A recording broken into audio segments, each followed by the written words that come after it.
এটা কিন্তু সিরিয়াসলি একটা বড় ধাঁধা। বারবার মুখ্যমন্ত্রীর সভার মাইক কেন গোলমাল করছে? এই ধরনের বিঘ্ন ঘটলে বক্তব্যের তোড়টাই নষ্ট হয়ে যায়। মমতা বন্দ্যোপাধ্যায়ের মেজাজটাও কিন্তু গোড়ার দিকে খুব ভালো ছিল না, কিন্তু বড় প্লেয়াররা দু চারটে বল যখন দেখেন, তাদের মানে ক্রিকেটাররা বলেন, জানেন তো, বড় ক্রিকেটাররা যখন যেদিন দেখেন যে সব ঠিকঠাক হচ্ছে না, শুরুতেই প্রথম বলটাই যদি ব্যাটের মাঝখান দিয়ে খেলতে পারেন তাহলে বুঝতে পারেন আজকে ঠিক আছে, কিন্তু প্রথম বলটায় ধরুন বিট হয়ে গেলেন, ঠিক মতো শটটা হলো না, তাদের মেজাজ খিচড়ে যায়। এবার তখন শুরুর দিকে তারা আর কোনো ঝুঁকিতে যান না, এটা ভি এর মধ্যে দিয়ে খেলেন। ভি মানে একদম সোজা বলটা মারলে একটু এদিক ওদিক যেতে পারে, কিন্তু একটা নির্দিষ্ট সীমানার মধ্যে বলটা থাকে, যেটা ভি আকৃতির।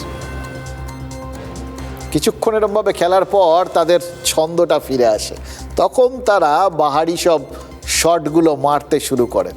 মমতা বন্দ্যোপাধ্যায়েরও তাই হয়েছে, দেখছিলাম বক্তাদের ক্ষেত্রে এটা হয়। কিছুক্ষণ বলার পর আসল রিদিমটা এলো, এবং আমার দৃঢ় বিশ্বাস ওই ঘেঁচু কথাটা মমতা বন্দ্যোপাধ্যায় আগের থেকে ভেবে রাখেননি। তিনি ওই রকম মানে লোকের সঙ্গে কথা বলতে বলতে তার একটা মিলিয়ে কথা বলার একটা পারদর্শিতা আছে, এবং তিনি দেখেন যে এটা বললে মানুষজন খুব দ্রুত এই ব্যাপারটার সাথে একাত্ম হয়ে যায়, ওই ছন্দ মিলন্তি ক্লাবের মতো আর কি ব্যাপারটা।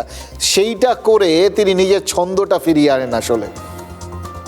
সেইভাবেই হয়তো ঘেঁচুটা এসেছিল কচুর সঙ্গে, কিন্তু তৎক্ষণাৎ সেটাকে তিনি এত সুন্দরভাবে নিজের মতো করে বানিয়ে নিলেন কথাটা, যেটা কিন্তু একটা রাজনৈতিক বক্তব্য হয়ে গেল। এবার বুঝতে পারছেন বাংলার রাজনীতির সেটা এবার যতই একটু ওই রঙ্গরসিকতা থাকুক, আসলে সেটা কাঠখোট্টাই।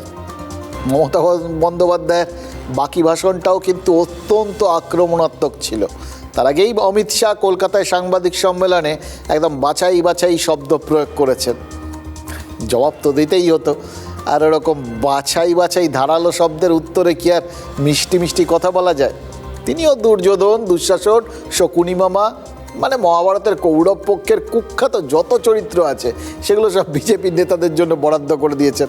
আর যেহেতু আজ অমিত শাহ বলেছেন যে তৃণমূলের জমাটা এত খারাপ, বাম আমলকে মনে করাচ্ছে, বাম আমলকে ভালো মনে হচ্ছে, বা মনে করালেও তাও কথা ছিল, ভালো মনে হয়েছে। সুতরাং মমতা বন্দ্যোপাধ্যায় একসঙ্গে একটা ব্র্যাকেটের মধ্যে বাম আর বিজেপিকে ঢুকিয়ে দিয়েছেন, এবং বিজেপিকে এবার থেকে নিশ্চিতভাবেই প্রত্যেকটা জায়গায় তিনি কমরেড এবং বোমরেড বলে ডাকতে শুরু করে দেবেন।